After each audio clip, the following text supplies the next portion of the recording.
समावेशी भारत। 2021 के बजट में पीएम मोदी का दृष्टिकोण एक भारत श्रेष्ठ भारत परिलक्षित होता है, जिसमें सभी के लिए कुछ न कुछ है। किसानों को उच्च एमएसपी आय, सभी राज्यों और केंद्र शासित प्रदेशों में स्वामित्व योजना का विस्तार, हमारे किसानों को पर्याप्त ऋण और पशुपालन, डेयरी और मत्स्य पालन में बढ़े हुए ऋण प्रवाह को सुनिश्चित करने पर ध्यान केंद्रित करना।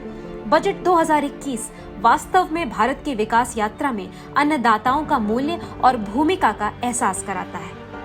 Rural infrastructure development fund, micro irrigation fund दोनों का आवंटन बढ़ाया गया है। वर्तमान में टमाटर, प्याज और आलू पर लागू होने वाले ऑपरेशन ग्रीन स्कीम को 22 उत्पादों को शामिल करने के लिए बढ़ाया जाएगा। कृषि बाजार पारदर्शिता और प्रतिस्पर्धा को ध्यान में रखते हुए ENAM को लाया गया था। मोदी सरकार द्वारा 1000 और मंडियों को ENAM के साथ एकीकृत किया जाएगा। 5 प्रमुख मछली पकड़ने वाले बंदरगाह कोच्चि, चेन्नई, विशाखापट्टनम, पारादीप और पेटूघाट को आर्थिक गतिविधियों के केंद्र के रूप में विकसित किया जाएगा। समुद्री शैवाल की खेती को बढ़ावा देने के लिए तमिलनाडु में बहुउद्देशीय समुद्री शैवाल पार्क की स्थापना की जाएगी। प्रवासी कामगारों और मजदूरों के लिए one nation one ration card योजना का लाभ दिलाने के साथ एक पोर्टल बनेगा जो गिग, भवन और निर्माण श्रमिकों पर प्रासंगिक जानकारी एकत्र करेगी, जो आत्मनिर्भर भारत के सच्चे निर्माताओं की पहचान करेगी। विश्व स्तर पर पहली बार सामाजिक सुरक्षा लाभ गिग और प्लेटफॉर्म श्रमिकों के लिए विस्तारित होंगे। सभी श्रेणी के श्रमिकों के लिए न्यूनतम मजदूरी लागू होगी और वे सभी कर्मचारी राज्य बीमा निगम द्वारा कवर किए जाएंगे।